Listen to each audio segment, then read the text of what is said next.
Bien, alors bonjour à tous. Bienvenue aux matinées de l'information métier proposée donc par l'Agence régionale de l'orientation et des métiers de Normandie pour un webinaire consacré aujourd'hui au métier de la sécurité. Donc l'Agence de l'orientation organise tout au long du mois de mars une série de 29 webinaires sur différents secteurs. Ils sont proposés en partenariat avec l'Académie de Normandie. L'objectif, c'est donc de montrer la diversité des parcours de formation et d'orientation, de permettre aux élèves d'élargir leurs horizons, de construire un projet d'orientation. Ces webinaires sont également l'occasion d'appréhender le monde économique à travers la rencontre avec des professionnels. Donc pour cette matinée sur les métiers de la sécurité, donc nous avons le plaisir d'accueillir Madame Mélanie Fortin, adjudante, qui nous présentera donc le secteur de la sécurité avec un focus sur la gendarmerie en Normandie à travers quelques chiffres et qui nous parlera de son parcours et de son expérience professionnelle. Et Madame Maëva Françoise, donc qui est gendarme adjointe volontaire, j'espère que je l'ai dit dans l'ordre. Très bien. Et qui nous présentera donc son parcours et ses activités. Mesdames, je vous laisse vous présenter dans un premier temps rapidement. Oui, bonjour à tous. Donc, je suis la brigadière chef Françoise Maëva et je suis affectée au centre d'information et de recrutement de la gendarmerie de Caen depuis novembre 2022. Alors bonjour, je suis l'adjudante Fortin Mélanie, adjointe au centre information recrutement de la gendarmerie de Caen. Gendarme depuis maintenant plus de 17 ans et gendarme opérationnel. J'ai fait de nombreuses années de terrain avant d'arriver au recrutement parce que chez nous, on va le voir au cours de cette présentation, on a plus de 300 métiers possibles, disponibles à travers toute la France. Merci à vous.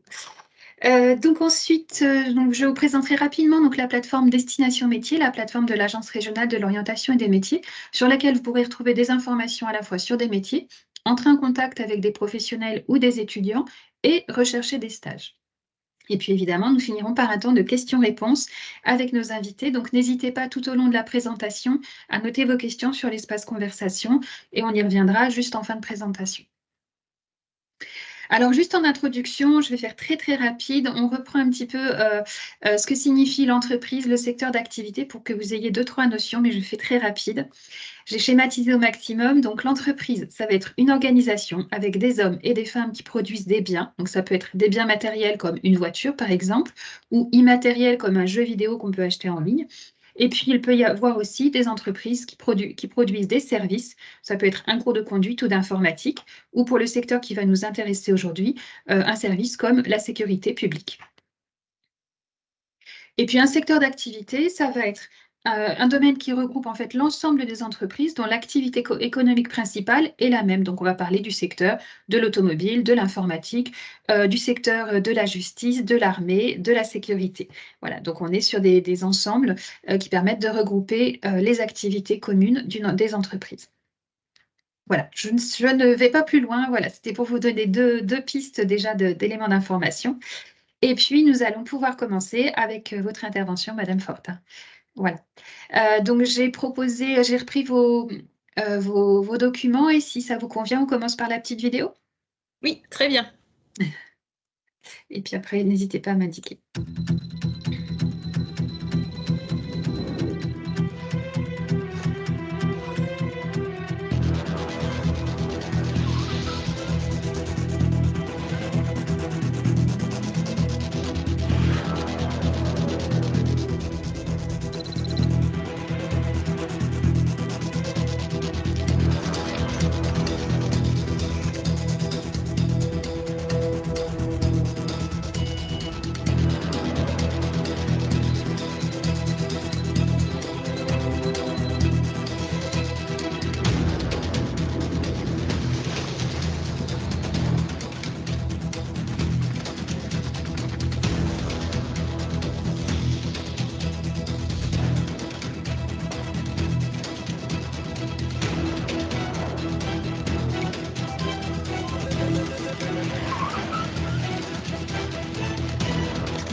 Alors là, vous venez de voir une vidéo qui représente toutes les missions de la gendarmerie et ce qu'on va pouvoir faire au sein de notre institution. Donc là, on est en train de présenter les métiers de la défense. Il faut savoir qu'il n'y a pas que nous, hein, on est bien d'accord. On a les armées qui défendent la France, les intérêts de la France à l'extérieur du territoire. Je fais un petit focus quand même rapide. Et à l'intérieur du territoire avec l'opération Sentinelle, hein, et également on n'est pas seul à défendre, à protéger les personnes et les biens au sein de notre territoire de la France. Il y a également la police nationale. On expliquera les différences entre la gendarmerie nationale et la police nationale jusqu'après. Donc en fait, tous les ans, nous, on recrute entre 10 et 12 000 personnels parce qu'on a besoin de protéger, de recruter pour pouvoir avoir des forces, des gendarmes sur place pour protéger les personnes et les biens.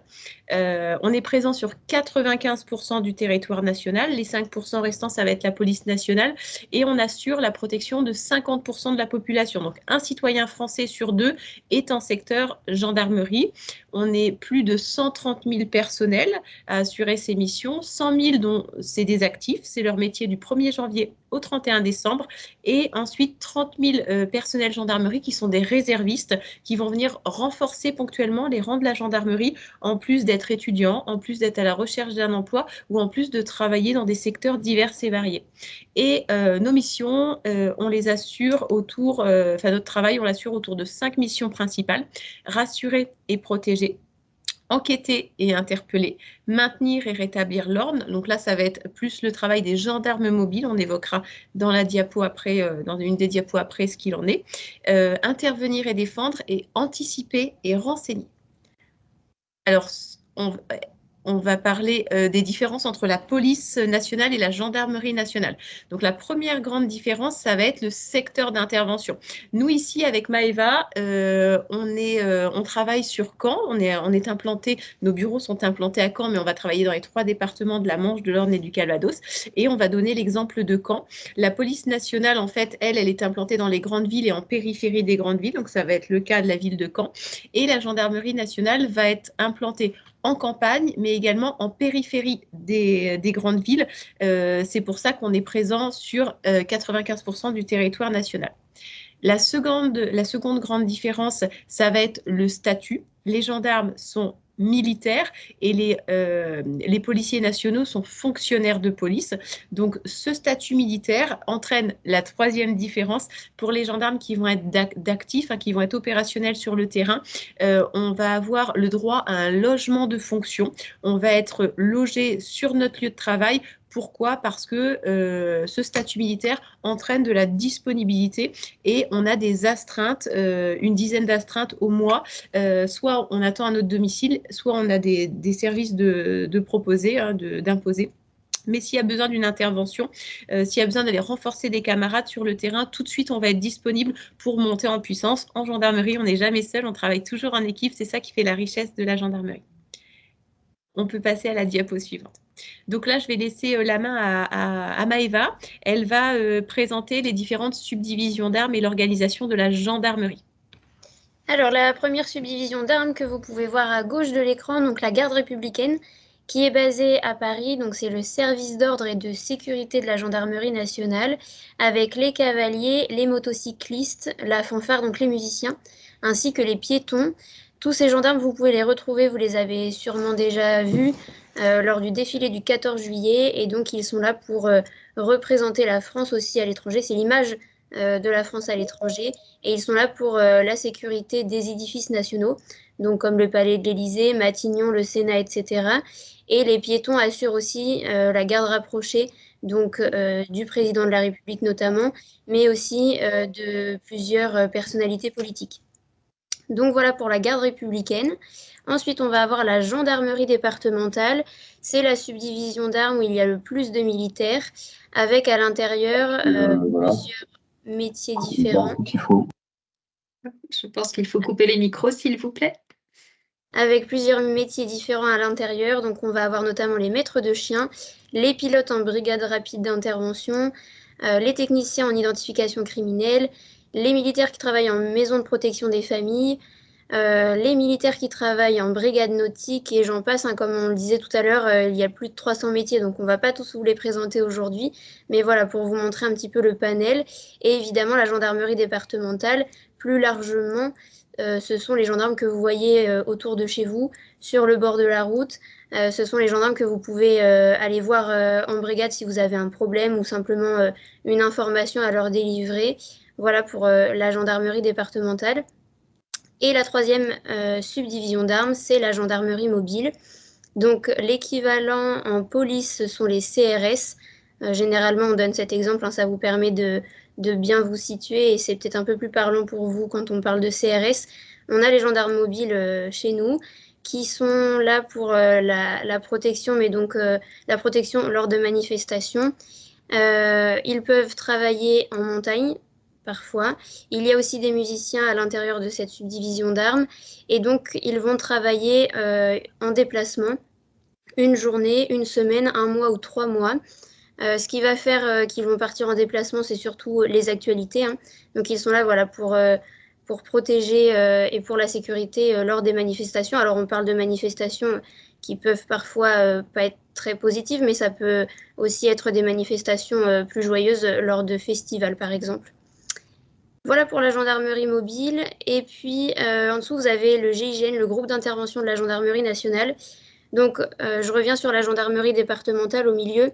À l'intérieur, vous avez le PSIG, le peloton de surveillance et d'intervention, qui est le premier niveau d'intervention, la première unité, premier niveau d'intervention en gendarmerie. Et le plus haut niveau d'intervention en gendarmerie, ça va être le GIGN. Donc l'équivalence en police, ce sera le RAID.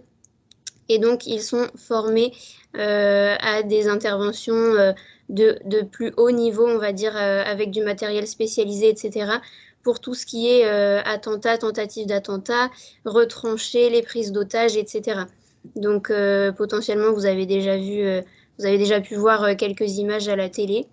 Voilà pour le GIGN. Il a été créé en 1974. Alors bon, vous avez peut-être pas vu ça encore au collège, mais créé en 1974 et on fête aujourd'hui les 50 ans cette année plutôt les 50 ans du GIGN. Donc voilà pour ça. Et en dessous, vous avez des formations spécialisées. Alors Mélanie va en parler tout à l'heure, mais il n'y a pas forcément besoin de diplôme particulier pour entrer chez nous, d'études spécifiques en tout cas. Pour les spécialités que vous voyez en bas de l'image, en bas du diapo, là par contre il faut des spécialités particulières, notamment la gendarmerie de l'armement. Il faut des diplômes particuliers spécifiques dans le civil avant de pouvoir travailler dans cette spécialité-là en gendarmerie. Et pour le coup, on va avoir aussi les formations aériennes, gendarmerie de l'air, gendarmerie maritime, gendarmerie des transports aériens, les gendarmerie d'outre-mer, les relations internationales. Si vous aimez les langues, etc., potentiellement, vous pouvez venir travailler en relations internationales chez nous. Les états-majors, les écoles et l'IRCGN, l'Institut de recherche criminelle de la gendarmerie nationale. Ce sont des grands scientifiques qui sont recrutés de par leur qualification scientifique dans le civil. Donc voilà pour la présentation des subdivisions d'armes. On ne peut pas tout détailler plus en détail, parce que j'imagine qu'il y a des spécialités qui vous intéressent plus que d'autres, notamment maître de chien par exemple, c'est une spécialité qui est beaucoup demandée. Dans ce cas-là, on va vous inviter plutôt à revenir vers nous en dehors de ce webinaire pour pouvoir échanger sur toutes les spécialités et si vous avez des questions spécifiques là-dessus. Donc voilà pour la présentation. On va revenir juste une minute sur la diapo précédente, si vous voulez bien, Vanessa. Hop. Alors, comme l'a dit Maëva, pour certaines spécialités, il va falloir des petits diplômes, des choses comme ça. Mais l'avantage de la gendarmerie, c'est qu'à un moment T de sa carrière, la gendarmerie est son propre formateur. Donc, vous pouvez postuler pour effectuer des formations pour des postes particuliers. Et là, si jamais vous êtes retenu parmi tous les gendarmes qui vont pouvoir postuler, vous allez être formé par la gendarmerie et derrière, vous pourrez accéder à cette spécialité. C'est le cas, par exemple, de maître de chien, c'est le cas de pilote d'hélicoptère. Chaque année, on a 5 recrutements en qualité de pilote d'hélicoptère. Même un gendarme qui n'a aucune connaissance, à partir du moment où il est sous-officier, qu'il a envie d'apprendre, qu'il est volontaire et qu'il est retenu, il va être formé et il terminera pilote d'hélicoptère. Les techniciens en identification criminelle, c'est pareil. Quand on est en brigade, en gendarmerie départementale, dans la plus petite unité qui va exister en gendarmerie, donc la brigade territoriale, c'est comme un commissariat en police. On essaie de faire le rapprochement parce que ça vous permet de visualiser un petit peu mieux, comme l'a très bien fait Maëva tout à l'heure. On va faire autant de l'accueil du public que de prendre des plaintes, que de faire de l'intervention, que de faire de la police technique et scientifique de premier niveau, c'est-à-dire rechercher des traces, empreintes et indices utiles à la manifestation de la vérité. Donc ça, on a une formation de base. Et si jamais on est vraiment féru, que ça nous plaît, on peut postuler en qualité de sous-officier pour partir à la formation technicien en identification criminelle et terminer spécialiste et après postuler pour l'Institut de recherche criminelle de la Gendarmerie nationale. Donc, tous les possibles sont ouverts en gendarmerie. Voilà, on va passer à la diapo suivante. Donc chez nous, pour intégrer la gendarmerie, on va recruter avec ou sans diplôme. Gendarme adjoint volontaire, c'est le premier statut qui va exister chez nous. C'est un statut un petit peu d'engagé, de militaire du rang, où on va pouvoir rester maximum 6 ans dans le temps, sous 3 contrats de 3 ans, 2 ans et 1 an. Et derrière, pour postuler, c'est un recrutement qui est ouvert au fil de l'eau toute l'année. Il faut avoir minimum 17 ans, moins de 26 ans. Et même si on n'a pas de baccalauréat, vous pourrez postuler. Même si vous n'avez pas de diplôme, vous pourrez postuler pour intégrer la gendarmerie. À condition que vous réussissiez les sélections, vous partirez 3 mois en école, 3 mois en formation. Vous serez formé au métier de gendarme adjoint volontaire. Et à l'issue, votre affectation, ça sera une place partout en France parmi les places proposées en sortie d'école. Vous êtes entre 100 et 120 par promotion, des promotions mixtes, hommes-femmes, donc il y a des places hommes-femmes. Le premier choisi, le dernier choisi, sa place, donc du coup c'est une place au choix. Et ça vous permet, donc autant vous dire, il faut bien travailler en école pour pouvoir avoir sa place et vous pourrez après être affecté dans des unités, soit en brigade territoriale. Donc c'est généralement le gros de la troupe des gendarmes adjoints volontaires partent en gendarmerie départementale, donc en brigade territoriale ou bien en unité de sécurité routière. Les unités d'intervention, là, on a retiré les gendarmes adjoints volontaires. Il y a eu un rétex qui a été fait, un retour sur expérience suite à certaines interventions et on privilégie ces 2 premières unités pour les gendarmes adjoints volontaires. Après, en sortie d'école, il y a également possibilité d'intégrer la garde républicaine en tant que piéton ou cavalier si vous avez déjà vos galops ou des places proposées en gendarmerie spécialisée. La gendarmerie mobile est vraiment réservée aux sous-officiers et aux officiers. Et ensuite, on l'a vu, il y a plus de 300 métiers, que ce soit en opérationnel, mais également dans le soutien.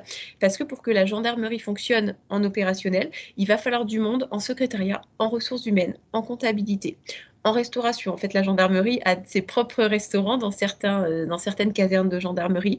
On a également des spécialistes en informatique, réseau informatique, cyber et en accueil sécurité parce qu'il faut assurer la sécurité de certaines grosses casernes. Donc là, ça va être plus des métiers de soutien et on peut postuler également. Donc là, pour le deuxième type de recrutement, il va falloir être titulaire d'un baccalauréat dans le domaine escompté ou d'avoir 3 ans d'expérience. Voilà par rapport à gendarme adjoint volontaire. Ensuite, sous-officier de gendarmerie. Donc, pour être sous-officier de gendarmerie, même si vous n'avez pas le baccalauréat, en fait, vous pourrez être sous-officier de gendarmerie. Parce qu'en étant gendarme adjoint volontaire, eh bien, en fait, la gendarmerie propose 3 possibilités de passer le concours sous-officier en interne avec un accompagnement, une préparation pour devenir sous-officier. C'est la force, en fait, de la gendarmerie et des armées, c'est qu'on va former son personnel et après, on va donner la possibilité de monter en interne. En gendarmerie, même si on est titulaire d'un baccalauréat, qu'on arrive sous-officier, on pourra terminer officier, monter en grade et prendre des responsabilités au fur et à mesure des années. Donc, pour être sous-officier de gendarmerie, là, il faut postuler, être titulaire d'un baccalauréat ou en cours pour être titulaire ou passer par la voie interne, avoir satisfait à sa JDC, je ne sais pas si vous l'avez peut-être pas encore fait, mais c'est une journée, vous êtes sous le statut d'appelé, vous ferez votre JDC. C'est géré par le CSNJ, Centre national de la jeunesse de chez vous. Ensuite, il faut avoir une moralité qui est quand même bonne, ne pas être connu des services de police ou de gendarmerie, parce que derrière, vous postulez pour un métier où vous devez et vous avez pour vocation d'assurer la sécurité des citoyens. Donc, si vous n'êtes pas, vous, de bonne moralité, ça paraît un petit peu compliqué. Et physiquement, être apte physiquement et avoir un petit fond sportif quand même, parce que en école de gendarmerie, on va être formé, faire du sport, et sur le terrain, on a quand même un rythme qui est relativement soutenu. Donc, il faut avoir le coffre qui va avec. Donc, en sortie d'école sous-officier, donc le concours sous-officier, il est ouvert à certaines périodes de l'année, minimum 17 ans, maximum 35 ans. Et une fois que vous réussissez le concours qui se passe en 2 épreuves, il y a sur la deuxième partie du concours, il y a une épreuve sportive, un parcours sportif également que vous pouvez retrouver sur la gendarmerie recrute. À l'issue de la sortie d'école, c'est pareil, ça va être un choix d'affectation au classement, et vous pourrez choisir entre la gendarmerie départementale, la gendarmerie mobile et la garde républicaine, donc les 3 subdivisions d'armes qu'on vient d'expliquer. Et au fur et à mesure des années, vous pourrez postuler pour vous spécialiser sur les plus de 300 métiers qui existent chez nous. Ensuite, on peut passer à la diapo suivante. On a également possibilité, si vous poursuivez vos études, si vous avez envie de poursuivre vos études, vous êtes titulaire d'un Master 2, donc là, ça va être un Bac plus 5, donc 5 années après le baccalauréat, de pouvoir tenter les concours officiers de la gendarmerie. Donc là, c'est pareil, ce sont des concours qui sont ouverts tous les ans, plusieurs types de concours officiers, parce que il y a des jeunes étudiants qui vont suivre des cursus universitaires, d'autres des cursus scientifiques. Donc du coup, il va y avoir plusieurs types de concours, et le même objectif, c'est une fois que vous réussissez le concours officier, vous partez en école, à l'école de Melun, l'école des officiers, pendant une durée de 2 ans, et à l'issue, quand vous sortez d'école, vous êtes officier de gendarmerie et vous allez manager des équipes. Et la différence des sous-officiers comparé aux sous-officiers, c'est qu'effectivement, ils vont choisir leur affectation en fonction du rang de classement, mais ils vont être mutés tous les 4 ans sur le territoire national. Il y a une forte mobilité géographique. Les sous-officiers en sortie d'école, ils vont choisir une affectation, ils vont être mutés dans une région. Si ce n'est pas une région sur laquelle ils souhaitent rester, ils vont pouvoir demander une mutation et être mutés au fur et à mesure des années, et rester dans une région après toute leur carrière s'ils le souhaitent. Et les sous-officiers, eux, ont 1 an de formation, 2 ans pour les officiers et 3 mois pour les gendarmes adjoints volontaires. La gendarmerie étant son propre formateur, vous êtes déjà, si vous le souhaitez, enfin les candidats qui veulent être gendarmes sont rémunérés en école, nourris, logés. Et après, quand on sort d'école, si on est en opérationnel, il y a un logement de fonction tout au long de la carrière.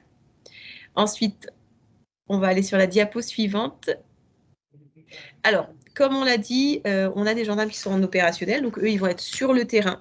Mais on a également des gendarmes de soutien, des sous-officiers de soutien, des officiers de soutien. Et là, ça va être pour assurer les missions qui font que le terrain va pouvoir être actif et travailler. Par exemple, pour aller en intervention, il va nous falloir des véhicules. Donc ces véhicules, on a la gendarmerie, c'est comme une grosse entreprise qui a tous ses services. On a nos ateliers de mécanique dans tous les départements, on a des garages automobiles, et pour ça, il nous faut des mécaniciens. Donc la gendarmerie va recruter des mécaniciens qui va assurer le suivi des véhicules et les réparations quand il va y avoir besoin de réparation. Ensuite, on a des spécialistes en gestion immobilière, affaires immobilières, parce que nous sommes logés dans des casernes de gendarmerie et nos locaux sont dans des casernes de gendarmerie. Et pour ça, il faut assurer le suivi. Quand les gendarmes sont mutés, il faut faire des états des lieux entrants, des états des lieux sortants. Et si jamais il y a des projets de construction de casernes neuves, ça va être les affaires immobilières qui vont gérer également. Ensuite, on a un concours secrétariat ressources humaines, compta logistique qui est possible parce qu'on a pas mal de monde dans les bureaux. Excusez-moi. Et ensuite, on a donc des armuriers qui vont s'occuper des armes de tous les gendarmes, donc du contrôle des armes, des affectations des armes, quand par exemple on a des nouveaux matériels qui nous arrivent. Donc on a des armuriers. Donc là, par contre, le recrutement est vraiment très très spécifique et il faut des formations de base, tout ce qui est petits mécanismes, parce que c'est vraiment très pointu comme type de recrutement. Ensuite, On va passer à la diapo suivante. Les réservistes opérationnels, j'en ai parlé tout à l'heure. En fait, la gendarmerie ne pourrait pas fonctionner sans ces réservistes. C'est-à-dire que quand on est, par exemple, en période estivale, on va avoir des unités de gendarmerie avec des gendarmes d'actifs. Je pense que vous partez tous en vacances avec vos parents ou alors en famille. Et quand vous partez en vacances, vous partez souvent dans des lieux relativement attractifs, notamment sur les côtes, là où il y a la mer. Donc là, on va solliciter, nous, au niveau de la gendarmerie, des réservistes qui vont venir renforcer les rangs de la gendarmerie. Pourquoi? Parce que quand vous partez en vacances, la ville où vous partez en vacances, habituellement, on va dire, il y a 20 000 personnes qui y habitent. Là, ça va peut-être être 50 ou 60 000. Donc, ça va entraîner des infractions, ça va entraîner de la délinquance, ça va entraîner des cambriolages, ça va entraîner des accidents. Donc là, il y a une recrudescence d'activité. Donc, on va prendre des réservistes. Donc, des réservistes, ils vont venir renforcer les rangs de la gendarmerie sur leur temps libre, en plus de leur travail, en plus d'être étudiants ou à la recherche d'un emploi. Et vraiment, c'est une super idée pour pouvoir découvrir la gendarmerie sans faire votre métier à temps plein, d'être réserviste opérationnel. Vous êtes payé à la journée et ça permet également de pouvoir voir si vous souhaitez par plus tard intégrer la gendarmerie. Ensuite, on va aller... Alors là, on ne va pas parler de la préparation talent, mais on va lancer sur la présentation de Maëva, qui va pouvoir présenter son parcours. En fait, Maëva, elle est passée par la réserve opérationnelle avant d'intégrer la gendarmerie et actuellement, elle est gendarme adjointe volontaire. Donc, ça permet de défiler un petit peu. Je laisse la main à Maëva. Il y a d'autres diapos après ou pas du coup? Non. Alors okay. Voilà, j'avais remis les diapos telles qu'elles étaient présentées, mais effectivement, ça reprend ce que vous aviez déjà expliqué. Ouais, est-ce que vous avez la diapo verte du coup pour GAV ou pas? Alors, hop, la diapo verte. Oui. Il faut que je revienne en arrière. Hop. Celle-ci. Oui, super. Du coup, je vais présenter un peu plus en détail voilà, le parcours GAV. Donc, j'ai été un an et demi réserviste avant de devenir gendarme adjoint. Donc, GAV, voilà, comme on le disait tout à l'heure, c'est ouvert aux jeunes qui ont entre 17 et 26 ans, avec ou sans diplôme. Donc, c'est vraiment accessible à tous. Et il y a plusieurs étapes de sélection. On parle de tests de sélection. Donc, par exemple, cet après-midi, on accueille une vingtaine de jeunes qui débutent le parcours pour devenir gendarme adjoint. Donc, ils viennent passer sur ordinateur des tests sous forme de QCM, donc des tests de personnalité, de compréhension de texte et de culture générale. Si ces candidats réussissent cette première partie, ils seront ensuite reçus pour un entretien de recrutement avec un gendarme recruteur et ils devront écrire une lettre de motivation. Ils auront 30 minutes pour cette épreuve. Et pareil, s'ils réussissent la deuxième étape, ils seront ensuite reçus par un psychologue à Rennes ou du côté de Paris pour ceux qui y sont anciennement en Haute-Normandie. Et la dernière étape, c'est vraiment la visite médicale avant de partir 3 mois en école. Donc à l'école, voilà. Dans la phase de sélection, il n'y a pas de test physique. Malgré tout, il faut quand même être prêt physiquement déjà pour ne pas se blesser. Et en plus, voilà, à l'école, on n'est pas sur du niveau sous-officier, mais on s'y approche un peu de temps en temps. Donc voilà, il faut être prêt physiquement à ce niveau-là. Donc vous apprenez en fait les prérogatives, enfin vous prenez connaissance des prérogatives qu'ont les APJA, les agents de police judiciaire adjoints. Donc en fait, vous apprenez tout ce que vous avez le droit de faire et tout ce que vous n'avez pas le droit de faire.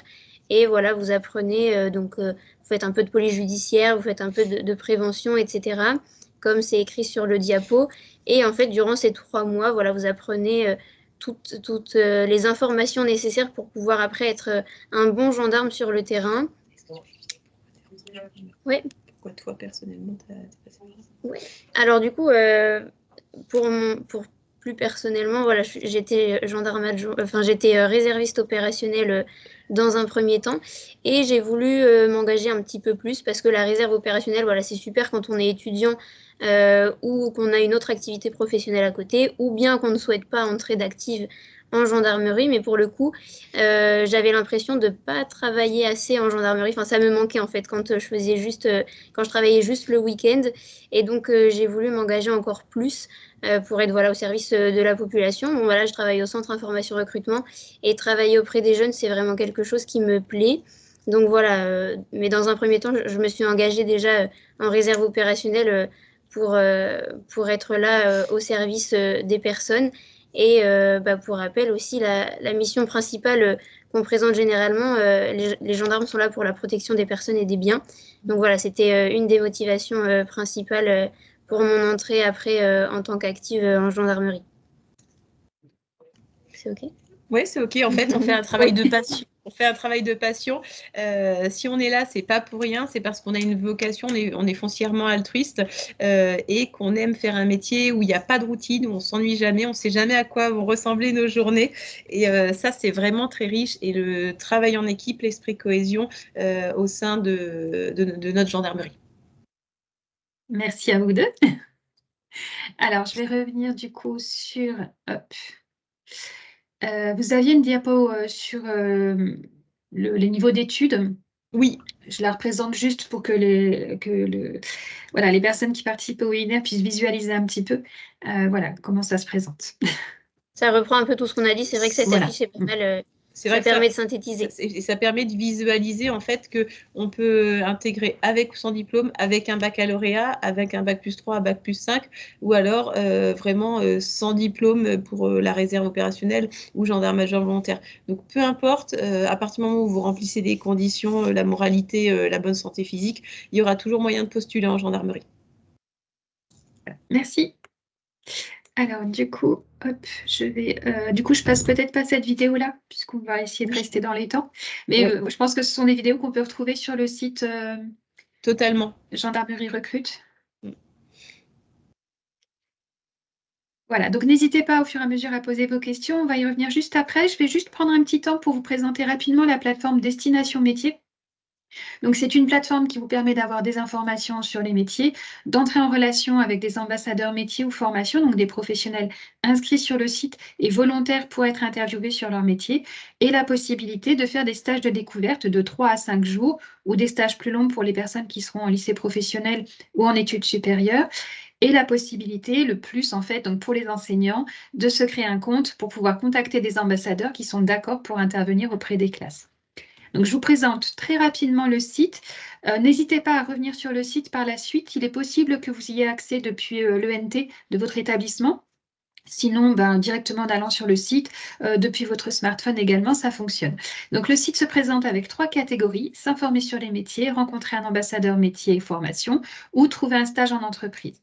Sur la partie s'informer sur les métiers, vous allez retrouver donc les événements de l'agence avec nos matinées de l'information métier. Donc, vous y retrouverez les webinaires. Une fois qu'on aura fini tout le mois de mars, vous allez les retrouver en replay sur cette catégorie, et vous retrouverez aussi ceux de l'année précédente. Je le précise, puisqu'en fait, l'an dernier, nous avons déjà fait un webinaire sur les métiers de la sécurité, mais qui était axé davantage sur la sécurité privée. Et donc, cette année, on a fait le choix de la sécurité publique. Donc, vous pouvez éventuellement compléter votre information à partir de ces matinées de l'information métier. Sur le site Cléor, ne pas hésiter à aller jeter un petit coup d'œil. Vous pouvez en fait trouver sur ce site des fiches métiers.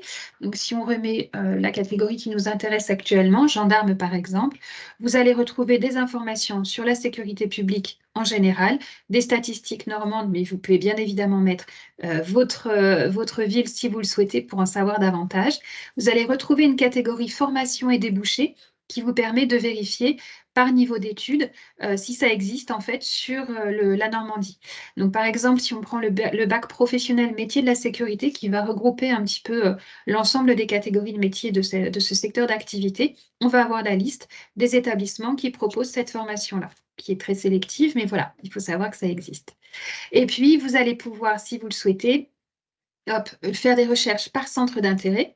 Donc, par exemple, on va essayer de reprendre à peu près les mêmes choses. Hop, on met 3 centres d'intérêt et on va avoir le site qui va essayer de faire matcher ces centres d'intérêt avec les familles professionnelles qu'il a à disposition. Ça peut être un moyen de trouver des idées complémentaires par rapport à ce qui vous intéresse pour voir ce qui existe comme métier. Et ensuite, l'idée, ça va être d'aller voir, là encore, les secteurs d'activité, les fiches détaillées des métiers si on le souhaite. J'insiste pas plus, mais vous pourrez bien évidemment aller jeter un petit coup d'œil sur ces informations. Alors, je vais bien qu'il me mette dessus. Hop. Voilà. Et puis ensuite, vous avez en fait des informations métiers par catégorie. Donc, nous avons des jeux en ligne, donc des jeux numériques qui vous permettent de découvrir des secteurs d'activité. Donc, on en a dans différentes catégories. N'hésitez pas à jeter un petit coup d'œil.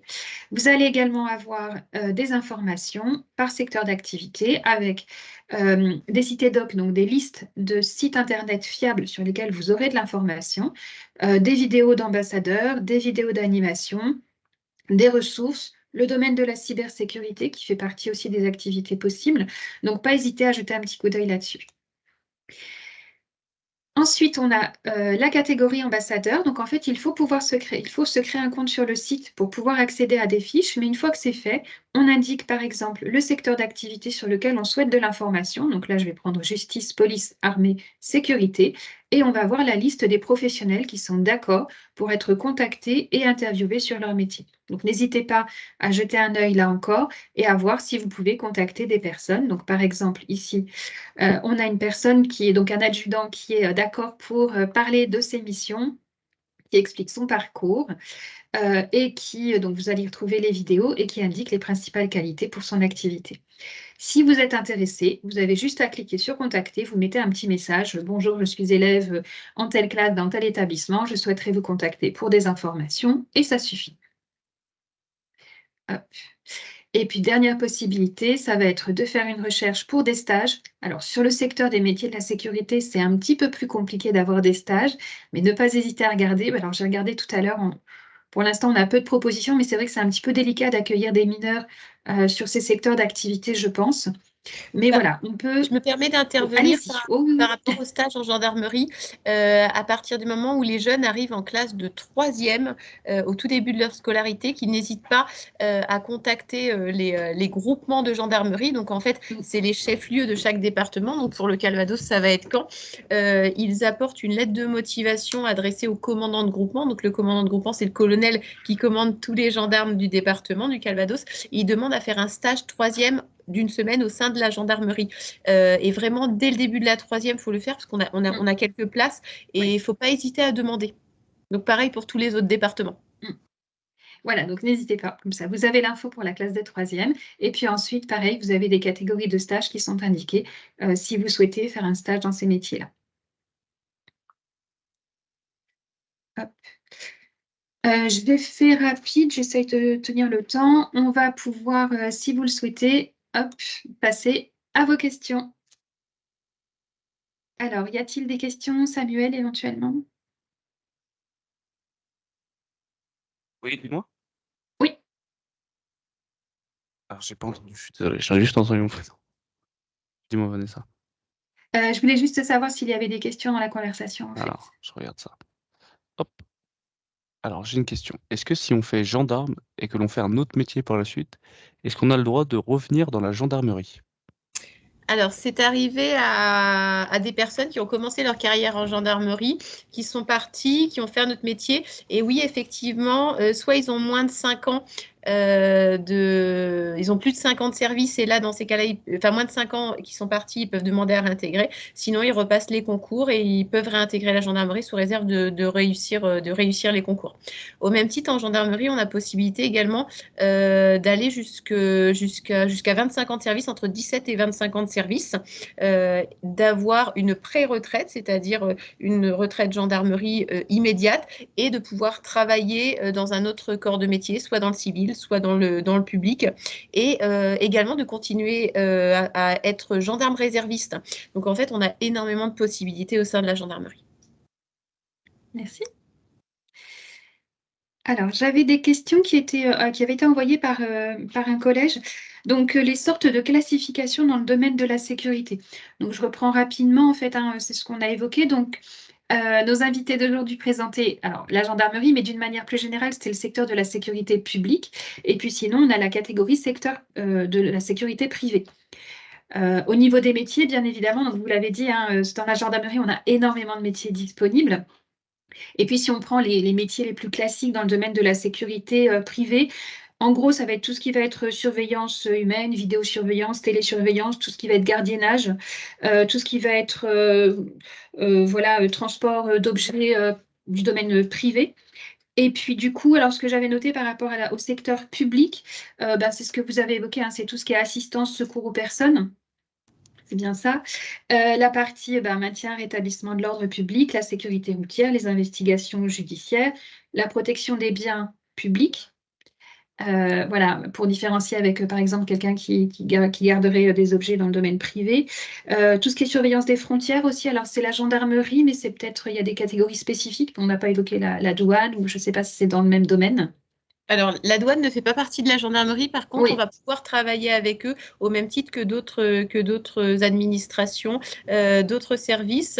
Et au sein de la gendarmerie, il y a des services qui travaillent aux frontières en collaboration avec d'autres pays, avec des gendarmes d'autres pays ou des policiers d'autres pays. Oui, effectivement. Et puis, évidemment, faire appliquer les lois, hein, évidemment. Voilà. Sur les métiers, c'était dans le domaine privé, c'était agent de sécurité, convoyeur de fonds, garde du corps. Voilà, pour donner quelques exemples. Alors, il y a d'autres questions qui sont posées Oui. sur le flux de discussion. Est-ce qu'on peut entrer dans la gendarmerie même si on stoppe le collège à 16 ans? Alors, si vous souhaitez stopper le collège à 16 ans, déjà, il faut prendre contact avec vos professeurs, voire avec vos parents et conseillers d'orientation, parce que c'est toujours bien d'avoir quand même un diplôme et de faire une petite formation, parce qu'en fait, chez nous, on va pouvoir postuler à partir de 17 ans et vous pourrez intégrer la gendarmerie, l'école à partir de 18 ans. Donc, à 16 ans, ça fera un petit peu trop court. Maintenant, il y a toujours moyen de préparer le projet pour l'année suivante pour postuler et intégrer l'école à 18 ans, effectivement. Après, j'inciterai peut-être, juste par rapport à ça, j'inciterai effectivement à voir avec les psychologues de l'éducation nationale, discuter du projet, puisque vous avez présenté un certain nombre de métiers pour lesquels ça peut être bien d'avoir une première qualification. Donc, je pense, je sais pas, l'armurerie, par exemple. Moi, j'ai eu beaucoup d'élèves dans les lycées où j'ai travaillé qui étaient techniciens d'usinage, qui partaient sur des formations armurerie après. Voilà, des fois, ça peut être bien de creuser les métiers qui vous intéressent aussi par rapport à la gendarmerie pour voir si une qualification peut être utile, peut-être. Complètement, en fonction du projet professionnel. Alors, il y a une autre question. Si je possède un chien qui peut être dans le maître de chien, pouvons-nous le garder chez nous? Alors, les chiens qui sont en gendarmerie sont des chiens sélectionnés par nos maîtres de chiens. Donc, si vous avez un chien type malinois, par exemple, vous allez pouvoir le garder chez vous, mais ce ne sera pas le chien avec lequel vous allez travailler. C'est des chiens qui vous sont attribués directement en formation. Votre propre chien ne pourra pas être un chien gendarmerie si vous l'avez déjà avant d'intégrer la gendarmerie. Par contre, les maîtres de chiens, une fois qu'ils ont leur chien gendarmerie, donc le chien qui est affecté avec un binomage avec un maître de chien, a son identification. C'est un gendarme au même titre que nous. Et effectivement, il y a beaucoup de maîtres de chiens qui ramènent le chien avec lequel ils peuvent travailler chez eux. Et ensuite, on a encore une question. Est-ce qu'on peut être gendarme puis ensuite policier? Ça, c'est tout à fait possible. On a énormément de camarades qui sont entrés en gendarmerie et qui sont partis après en police nationale ou police municipale. Donc, c'est tout à fait possible. Et l'inverse est vrai également. On peut être policier municipal ou policier national et ensuite venir en gendarmerie nationale. Il y a des passerelles qui existent pour passer de gendarme à policier national et de policier national à gendarme et également au niveau de la police municipale. Après, il y a quelqu'un qui lève la main. Bonjour. J'ai une question. Le parcours pour policier, est-ce que c'est le même pour l'armée, pour la marine?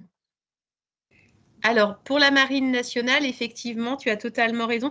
C'est à peu près le même qu'en gendarmerie et en police nationale, c'est-à-dire que déjà, il va falloir contacter un recruteur de la marine, c'est ça hein, que tu veux me demander pour voir le projet. Et en fait, au niveau des types de recrutement, ça fonctionne un petit peu de la même manière, c'est-à-dire qu'ils ont des engagés, des militaires du rang, des petits mousses.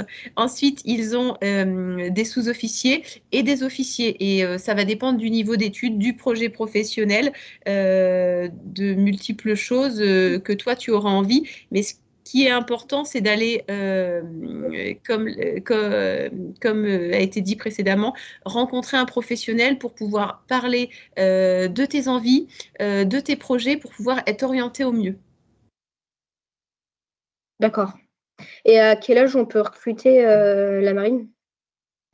Alors, la marine, je pense qu'il va falloir les contacter, mais on peut effectivement postuler à partir de 17 ans pour intégrer à 18 ans. C'est toujours le même principe. D'accord. Mais il y a des préparations militaires qui existent, je crois, à partir de 16 ans. D'accord. Merci beaucoup.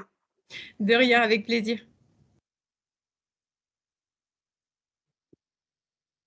Il y a un autre collège qui levait la main.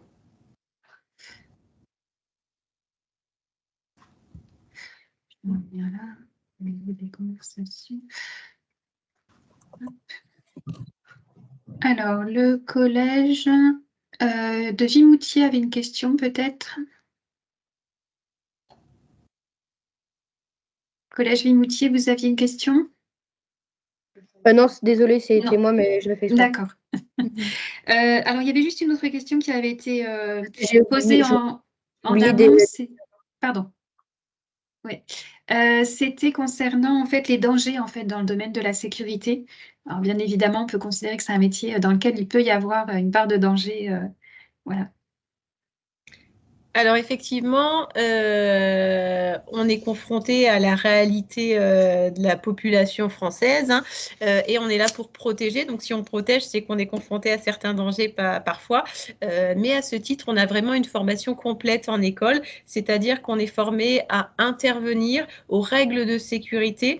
On va être armé pour pouvoir intervenir. Alors l'arme, elle n'est pas faite pour attaquer, elle est faite pour défendre, et on apprend également les cadres d'usage des armes, c'est-à-dire que si jamais on sort notre arme, c'est qu'il y a un danger imminent dirigé envers une personne, envers quelqu'un de la population ou bien les gendarmes, et on ne va prendre la décision de tirer que si c'est vraiment indispensable. Donc ça, c'est important. Et puis, au niveau du danger, on n'intervient jamais seul. On est toujours minimum à 2 ou 3 gendarmes au niveau de l'unité, enfin de la patrouille qui va intervenir. Et dès qu'il y a une grosse intervention, on a tout de suite les unités spécialisées ou des camarades qui vont venir nous renforcer pour pouvoir, par exemple, établir un périmètre de sécurité, extraire les témoins, extraire les victimes potentielles. Par exemple, quand il y a une prise d'otage ou quoi que ce soit. Donc, on travaille en sécurité, même si on est exposé parfois au danger dans le cadre de certaines interventions. Merci à vous. Alors, y avait-il encore d'autres questions des établissements qui sont encore là? Je vérifie. Alors, il y avait la même question en fait sur est-ce qu'on peut être gendarme puis intégrer l'armée de l'air?